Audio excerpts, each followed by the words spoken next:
Welcome to Get Rich Education. I'm your host, Keith Weinhold. What's even more stable than real estate prices? What's your return on time invested after all? Real estate has barriers to entry. Then the difference between Turnkey and the BRRRR models of real estate investing, all today on Get Rich Education. Finally, with Total Control Financial, get checkbook control of your existing 401k and IRA funds to invest in real estate. Yes, you can move your retirement money into your own checking account, but you must avoid the little-known tax that you'll get hammered with in a self-directed IRA. Instead, start your QRP. Learn more and get your free copy of the QRP book by text messaging QRP in all capital letters to 72,000. The company that's provided our listeners with more loans than anyone is Ridge Lending Group, NMLS 42056. You can finance more than 10 single families up to fourplexes. Serving most U.S. states, their knowledge and experience leads to your financial freedom. They're number one in the investment space. Pre-qualify and then chat with President Chaley Ridge personally. Start on your next investment property loan right now at ridgelendinggroup.com. You're listening to the show that has created more financial freedom than nearly any show in the world. This is Get Rich Education.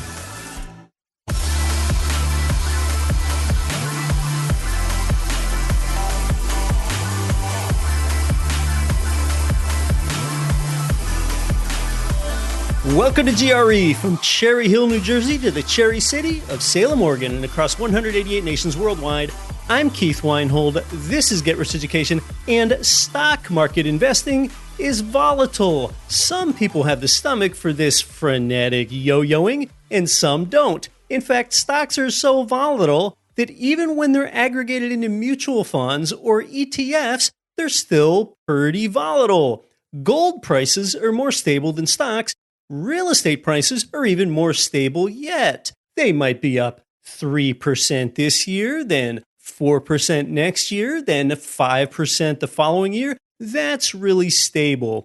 But there's something even more stable than real estate prices, and it probably has an even greater effect on you than real estate prices do, and that is real estate rents. Real estate rent amounts are more stable than real estate prices. Though it's not common, you might see real estate prices jump up 10% or more in 1 year, or down 10% or more in 1 year in a given area.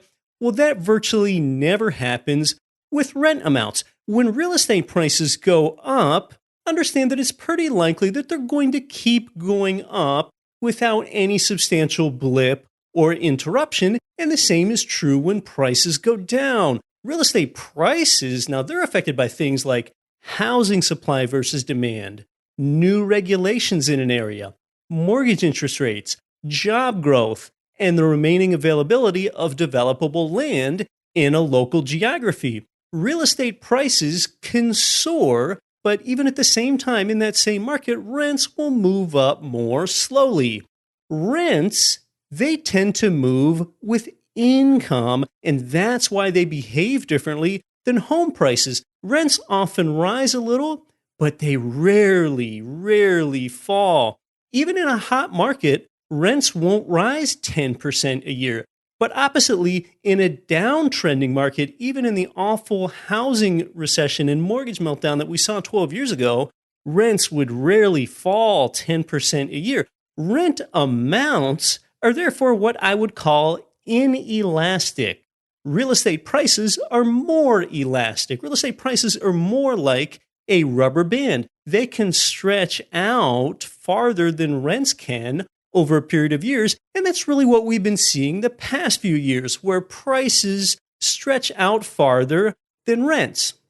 When rents don't keep up proportionally to that stretch, this puts downward pressure on rent-to-price ratios. Areas that used to give you a 1% rent-to-price ratio now might only give 0.9%. Well, when does this ever get rebalanced then and sort of come back into whack? it becomes rebalanced in times of either slower growth or recession, because that's when fewer people can buy and when fewer people want to buy. When prices plateau and there are fewer buyers, this increases rent demand and rental amounts, and now the rent-to-price ratio rebalances once again, and it could go from, say, 0.9% back up to a full 1%. When home prices go up again, people want to buy again. Then there are fewer renters, so rents don't go up very much. Real estate prices and rental income, therefore, are non-correlating. You want to be invested in a real asset that's non-correlating. Capital appreciation and rent income are just two of the 5 ways that you are typically paid as a real estate investor, but they're the most important two, and they're not correlated to each other.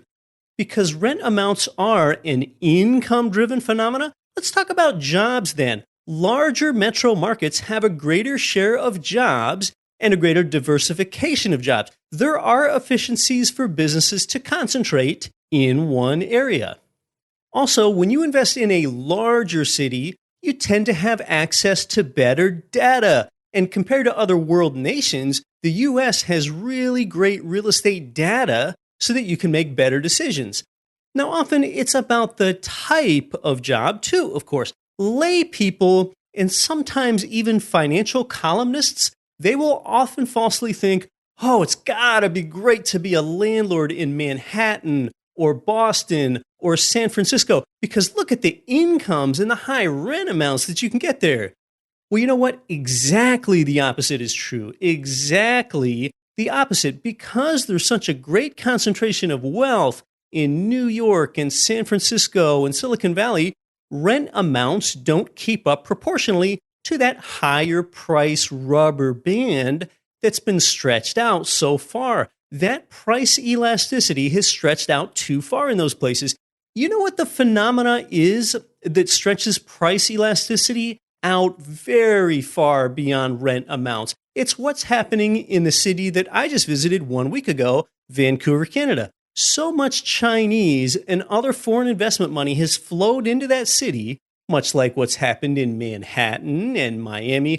Those foreign investment dollars in Vancouver drive up prices, but yet do nothing to stimulate incomes in a city. Nothing.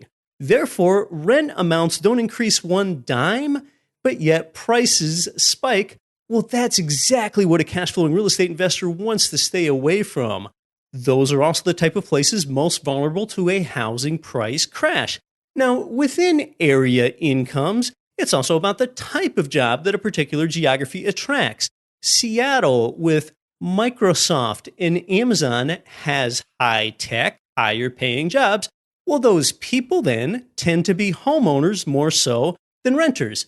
Look at Las Vegas. It's different there. Vegas has lots of leisure and hospitality jobs. That generally provides lower pay, and those people are more likely to be renters than they are to be homeowners. Now, let's look at where the numbers really start to work for you, though. Places like Memphis or Jacksonville, lots of transportation jobs there, lower pay, and therefore lots of renters, and low house prices so that your numbers work as an investor. And then there are cities that attract a disproportionately high number of medical jobs. Medical is great because it's projected to grow for a long time. Medical has some, what I'll call, dimensionality to it. Medical centers attract both higher paying jobs, like that of a surgeon that's looking to be a homeowner, and then lower paying jobs, like that of a nurse's assistant that's more likely to be a renter. So really, to summarize your takeaway, what's more stable than real estate prices? It's real estate rents. And what is the primary driver of real estate rents? It's an area's income. We're going to discuss turnkey real estate investing versus the BRRRR strategy here shortly. But first, it is definitely still not easy to qualify for a mortgage today because just like you, I'm an active investor myself, and I've been qualifying for more mortgage loans for income properties these past few weeks. And a lot of times you're wise to use an investor-friendly mortgage provider. maybe you're qualifying with a Highlands mortgage or a Ridge lending group, then yeah, there is still some pain involved when you're getting pre-approved. You've got to show the lender a lot of documentation, your last few months' bank statements, your last 2 years' tax returns, and they'll often need to see your existing properties, mortgage balances, and maybe even the lease agreements and some other things. In qualifying for a loan, you might have to end up doing something a little frustrating, like logging into a website that you haven't logged into for a while, and then you don't remember your password and you have to do a password reset. I would say that some of these inconveniences are both good and bad. It's bad for you because, frankly, it takes your time and it's inconvenient. The upside is that this stabilizes real estate prices because this is making loans to people that aren't going to walk away from their property. And that's because borrowers have to have both a solid financial backing and they don't want to do anything in the future that would jeopardize what's now a good credit score. This mortgage pre-approval process, you know what it really is? It is a barrier to entry. It's a barrier to entry so that not everybody can get in. You have to have a down payment too. Well, you want to be involved in something where there's some barrier to entry to be involved in it. Because if the masses are doing something, then it really isn't profitable. It's like back to the old Mark Twain quote, as soon as you find yourself on the side of the majority, it is time to pause and reflect. So as you're buying your next investment property or even primary residence, some takeaways that I'd share with you are be organized. Buy multiple properties at once if you can. I know that not everyone is in a position to do this, but I try to buy more than one property at a time from one provider and keep those properties on the same timeline. This gives you efficiencies from making the offers to scheduling your property inspections to appraisals, all the way down to targeting just having one closing with your mobile notary for multiple properties. Using the same mortgage company for these simultaneous buys increases the chances that you'll have just one loan servicer to deal with down the road. I'm talking about a loan servicer like AmeriHome. This is the servicer that works with the company that eventually buys your loan, and then you'll just have one website where you can log in and see multiple properties that you have. When you're qualifying for a property, yes, there will be plenty of emails in your inbox, but it's a great way for you to learn. You might get an email from your title agent saying, hey, here's the receipt of your earnest money deposit and the title commitment for your records. And if you're not sure what that means, you can reply and ask. There's no shame in that. Most people in the process are willing to help you learn. Now, I own a lot of properties, and in qualification, I soon realized that I'd never actually seen a few tenant lease agreements on some of my properties, and I got to take my first look at those. So the most important part is acting and getting more property in your portfolio. And you know, nothing is harder than buying your first one. Now, maybe in loan qualification, that's the time that you begin to ask yourself the question that I often bring up. It's not about your ROI as much as it is about your ROTI, your return on time invested. Well, what's your return on time invested here then? Well, look, ROTI is your return divided by your time. With what most investments provide, their real return is zero after inflation, emotion, taxes, fees, and volatility. Therefore, their ROTI is zero divided by a little time, which is zero. With strategically bought real estate, your return should be a substantially positive number divided by some unit of time. Well, now that's ROTI positive, and you do need to remind yourself of that because during loan qualification, you will have some pesky extra emails in your inbox. Well, what if your income property today provides you with a 6% or 7% cash on cash return and you want to be more aggressive and double that number or maybe even triple that number, we're going to talk about how to do that with a real life example and a great guest next. I'm Keith Weinhold. This is Get Rich Education. Would you like to know the easiest way to create wealth and passive income with real estate? This is Marco Santarelli with Norada Real Estate Investments. Now you can access the best deals without the stress or hassle of having to find, renovate, or manage those properties. We save you time by providing you with passive income investment properties in some of the best U.S. markets. Learn more by downloading your free copy of The Ultimate Guide to Passive Real Estate Investing. There's no obligation and nothing to buy. Simply visit passiverealestateguide.com and get your free copy today. That's passiverealestateguide.com. Countless property investors get killed with maintenance costs, but that's far less likely when you buy brand new construction. Let me tell you about JWB Real Estate Capital in Jacksonville, Florida. They pioneered the build-to-rent model where you can invest in new construction, turnkey rental properties. That's why JWB was featured on the front page of the Wall Street Journal. To learn more and see inventory, go to newconstructionturnkey.com. This is Rich Dad Advisor Ken McElroy. Listen to Get Rich Education with Keith Weinhold and don't quit your daydream.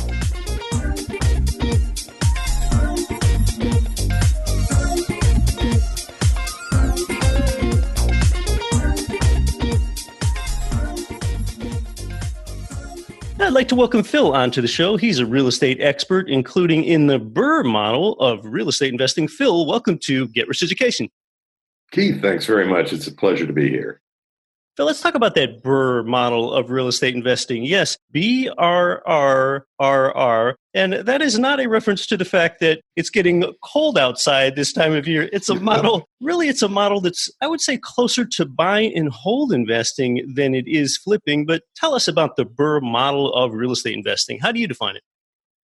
Well, for those that aren't really familiar, Keith, it does stand for buy, renovate, rent, refinance, and repeat. And it's a terrific way of recycling one's capital as well as the velocity of money. It's essentially the concept of acquiring, generally for cash, distressed asset, and ideally in a growth area, growth market, path of progress that requires often a gut renovation right down to the studs. And then that gut renovation delivers you a property that is brand new for all intents and purposes. And then the idea is later, you're going to, after the property has been rented and is cash flowing, you're going to be refinancing that property and turning around. And the repeat means taking the cash that you've received from that refinance effort and reinvesting it into a new property. So the investor is not the one doing the hands-on rehab, but the investor is the one funding it. And really the overarching goal here with the BRRRR strategy is to pull out nearly all of the money that you put into a property for that rehab so that then once you refinance it at that higher value, you effectively bought a property for almost nothing, yet after you refinance, you'd still have about 25% equity in the property. And we'll get into an example with real numbers on a real property a little bit later, Phil, but talk to us a bit more on how the BRRRR strategy differs from the classic turnkey model. With a classic turnkey model, you're acquiring a property under perhaps more traditional terms. You identify the property, you reserve it, and then you go through your due diligence while the operator or the seller of that property is perhaps completing the renovation of that property. You would have it inspected by a third-party inspector, corrected by the seller. If you're using leverage, your mortgage would close simultaneously with the property closing. Altogether, the cycle takes about 30 to 45 days, plus or minus. The thing about the classic turnkey model, while it cash flows nicely and you can still generally achieve 10 to 12% cash-on-cash returns annually, what you don't have is the opportunity typically to pull out built-in equity. Right. With the BRRRR model, because you're often paying all cash, all in, meaning for the distressed asset and then for the rehab that's going to be done, you're given a discounted price reflective of that. And in doing so, that's generally as much as sometimes 10% of the built-in equity, because if the seller, the person you're buying the distressed asset from and that's doing the renovation, doesn't have to use their own cash, they're passing that savings, the cost of money, along to you. Then 6 or more months later, and that's really a seasoning period where lenders are concerned, you have a fully renovated, cash flowing property that, both because of time and condition, has improved and increased its ARV, the after repair value, such that you often can enjoy 20% or greater increases in value with a BRRRR. So as the investor, I want you to understand that you will need to come out of pocket with more cash, typically, than you would with your 20% down payment plus closing costs for a turnkey property. But let's keep in mind, oftentimes it will be your own cash that you use, but keep other people's money in mind. Sometimes you can potentially get a hard money loan in order to fund this. Phil, why don't you talk to us about the type of property that makes a good BRRRR candidate? Like, what are those things that make one property better than another for the BRRRR model? It really comes down to picking the right market and then, of course, the right property. And it's very important to work with an operator that has both a track record and that uses, to put it simply and bluntly, licensed general contractors. And the problem with a lot of BRRRR operators, or people that suggest they're BRRRR operators, Keith, is they use unlicensed crews, and the quality of the work is inconsistent and or insufficient. If you're buying in a good growth market, and I can, get into that in a little bit, certainly what makes a good growth market, and the property happens to be well located in the path of progress and close to other areas in a market that have increased values of property and can be acquired by the operator at the right price, then that really qualifies it as a good BRRRR candidate, because you need really to be able, with the after repair value comps, closed sales comps that are legitimate comps, to be able to suggest generally at least a 20% or greater bump in value from your acquisition, all-in acquisition costs, to the after repair value when you do your cash out refi. The whole point of a BRRRR, really, it's as much a financial strategy as anything else, because by waiting that 6 or more months after you initially close on the property, you can generally, if you qualify for a conventional loan, get up to 75% in terms of 75% of the appraised value without regard to what you actually paid all in the beginning. As you suggested, Keith, earlier, if your price of purchase happened to be X and your appraisal taking 75% of it equals about X, you can almost enjoy infinite returns because you're getting all your money back out.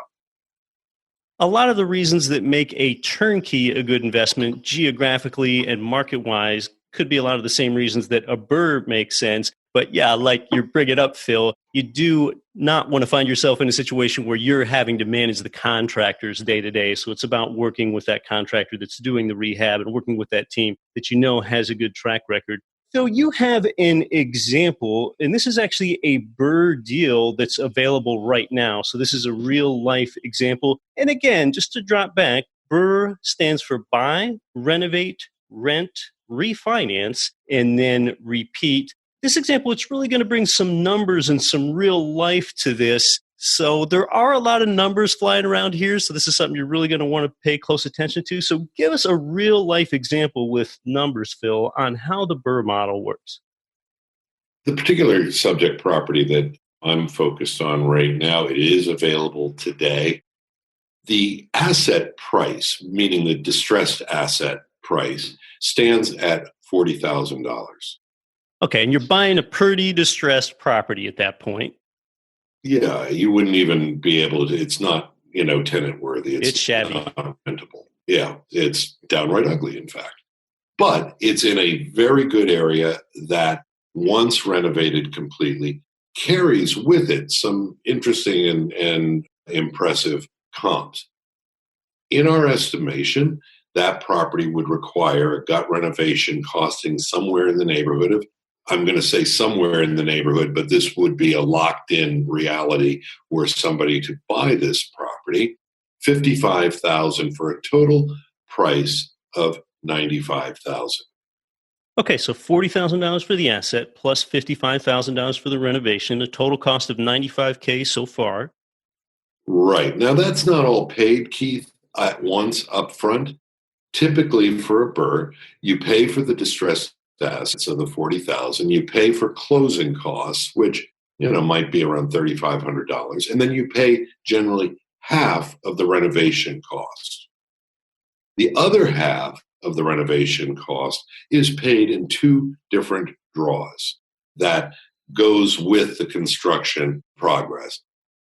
Seller finishes the roughs, meaning, say, example, the roof, the HVAC system, electrical, plumbing, drywall. Then there's going to be a capital call to pay that next draw, which is 25% of the total construction amount. And then when the finishes are done, you're going to pay the other 25%. You're not out of pocket all-in price up front.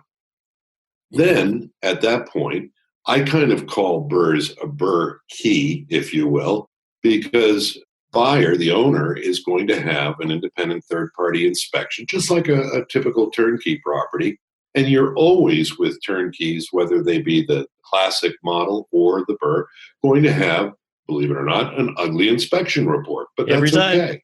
Every time, guaranteed. If you don't, I'd question the efficiency of the inspector. A punch list will be developed. The seller, the operator here, will correct against that punch list, and you can verify that all the corrections have been satisfactorily performed. Then a qualified tenant is installed, and there is already designated property management in place, and you're able to then cash flow, and you're guaranteed in this particular model, even in a gut renovation, to be cash flowing after maximum 4 months, even if the construction has not yet been completed. Then the idea is going to the third R, if you will. You're going to reach out at about 6 months after that seasoning period and have your lender appraise the property. And then upon that appraisal, you're able to receive 75% of the appraised value. And then the idea is that you're going to recycle your cash, turn around, and reinvest that cash into your next BRRRR property. All right. And on this particular example that we're using, there is that total cost of $95,000 that we mentioned earlier, $40K for the asset, $55K for the renovation, for the total all-in of $95K. But after the appraisal takes place, post-renovation and post-tenanting, that's when you get an appraisal oftentimes for something worth more than what you put into it, about $115,000 in the case of this particular property. Exactly, Keith, which means that you would basically get cash out against that appraisal. It's just over $86,000. 75% of that $115K, about $86K back out. Correct. With an all-in cost, Keith, of $95,000, and were you to receive that $86,000 cash out against your appraisal of $115,000, right, that means you only have $9,000 net out of pocket, plus your closing costs and your finance fees, for a total of about $15,000 net. Now, the interesting thing, Keith, about this property and why this gives you such impressive returns, and I think is attractive to a lot of investors, is that your cash-on-cash return is greatly amplified when you minimize so distinctly your net cash in this deal. You now have a property worth $115,000 that if you were to buy typical conventional turnkey property valued at $115,000, you'd have about $29,000 net out of pocket in that deal between down payment, closing costs, and finance fees. Whereas, as I've just suggested, you only have about $15,000 in this deal. And that's what takes your cash-on-cash returns from a typical turnkey of, who knows, 10 or 12% annually perhaps, and sends it upwards of 18% or more. And you're quickly into your next property without having to essentially pull together your cash for the next down payment, closing costs, and finance fees as you do with a classic turnkey. That's right. And on this particular example, the rent happens to be $10.50 per month. But what we're really getting at here is that you'd have a cash-on-cash return of 9.4% before the refinance. But once refinanced, your cash-on-cash return is somewhere toward 18%. And what is the reason for that? The short story is because you now have so little cash out of pocket into this property. Correct. So this is really a great way for people to minimize their exposure and then go ahead and recycle their cash and keep using it over and over again, increasing their velocity of money that way. So tell us, what do you think? Can you do a BRRRR on virtually any property as long as you're in the right market? Unfortunately, the answer is no.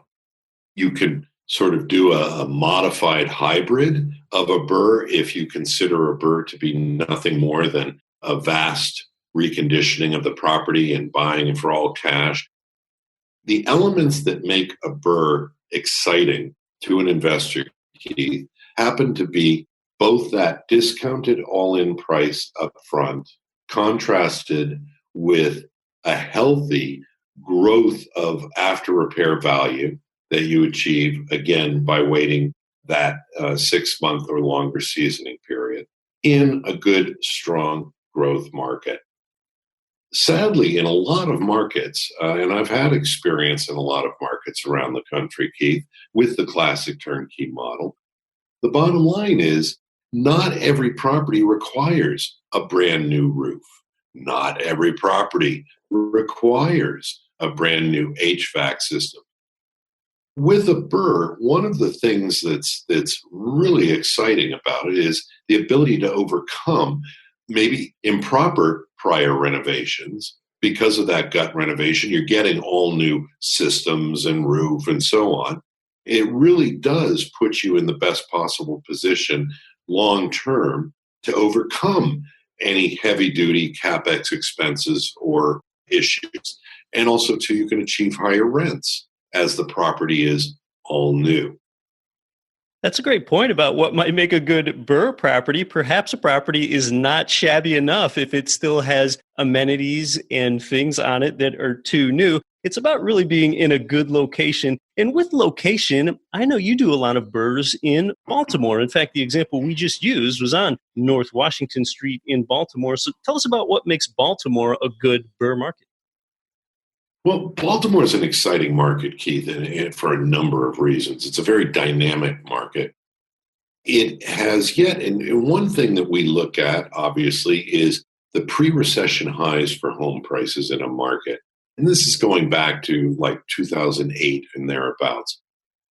Anytime you find a market, Baltimore being one example, where the current home prices still have yet to reach that pre-recession high mark, that suggests you're in what could well be a good growth market. Why? Because history tells us that all of those home prices are going to hit and exceed that pre-recession high.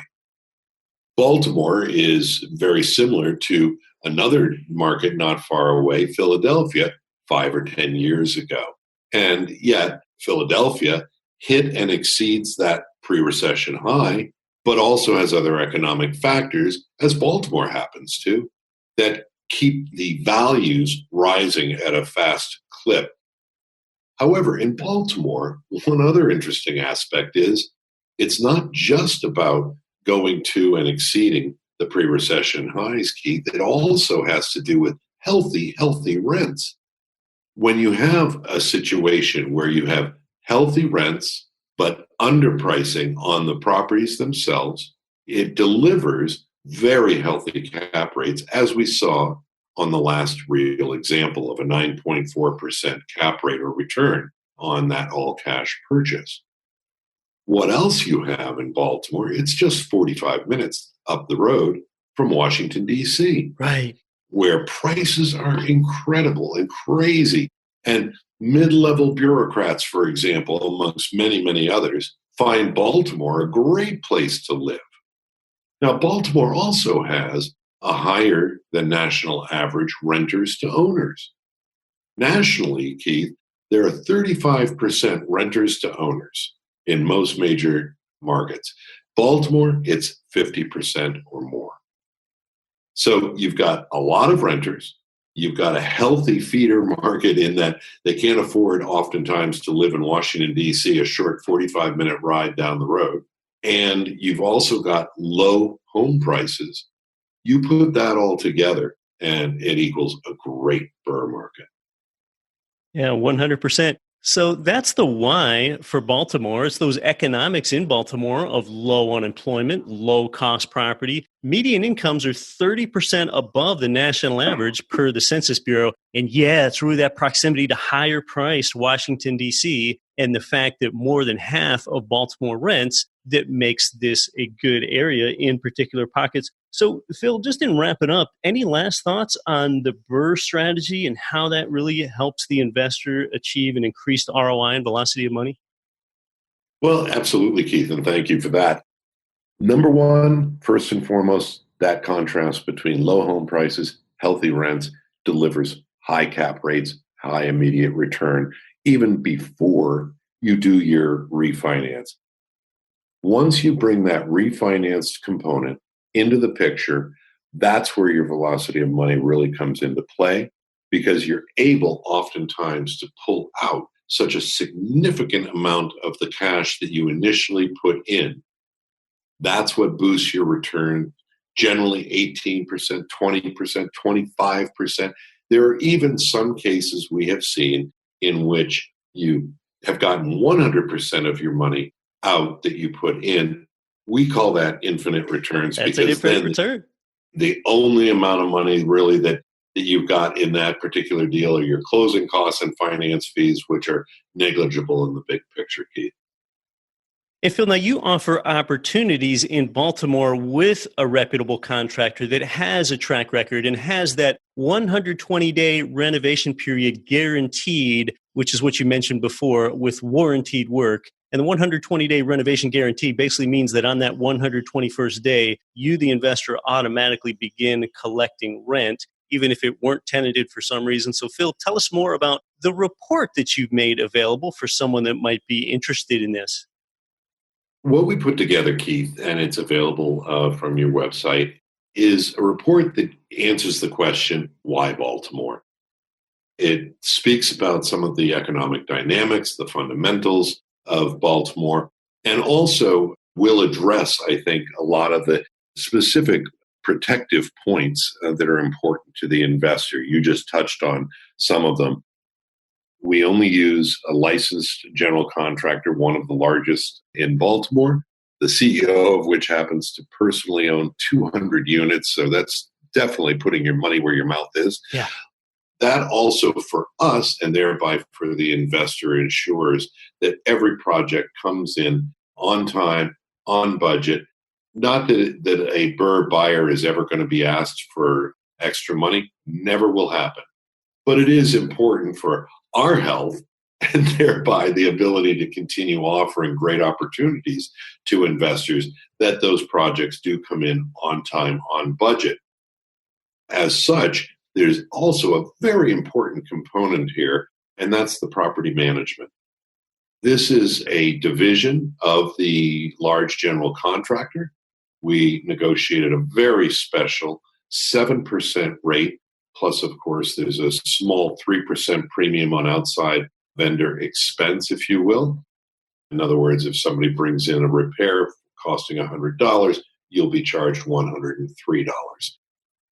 The bottom line is that the property management component, which every investor knows is so very, very important, is top flight, reliable, and very, very affordable in this case. We stay involved simply because, Keith, the bottom line is we have no interest in selling just one property. We want to develop a relationship. And I think you alluded to the importance of relationships here. And that's what we're all about.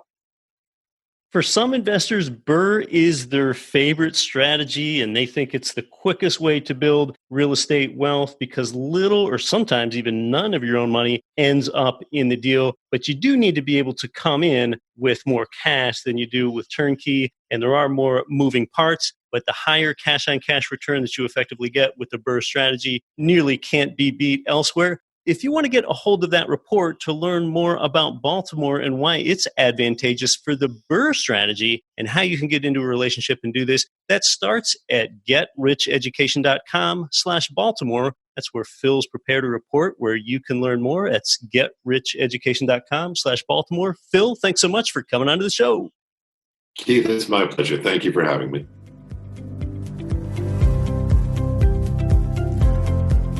Well, the BRRRR strategy is definitely something that's grown in popularity. In fact, I don't even know that term or the acronym exists until 5 or 10 years ago, even though savvy investors have been doing it longer than this.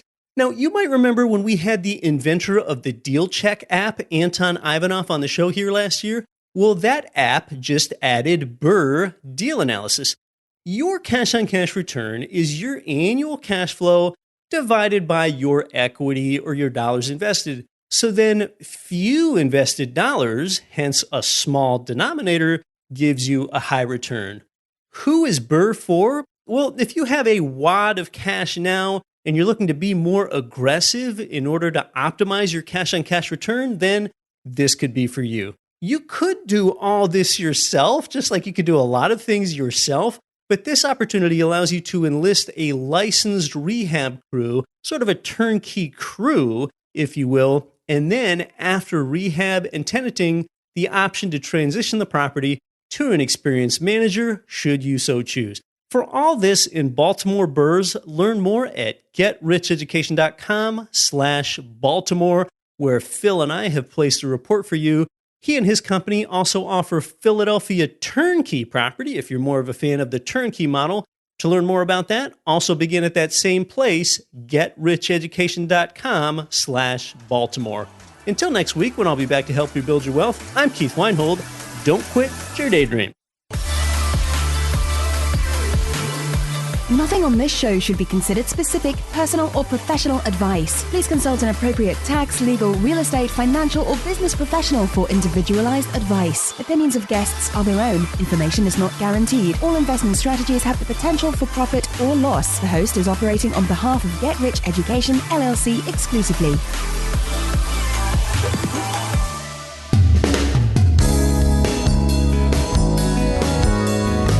The preceding program was brought to you by your home for wealth building, getricheducation.com.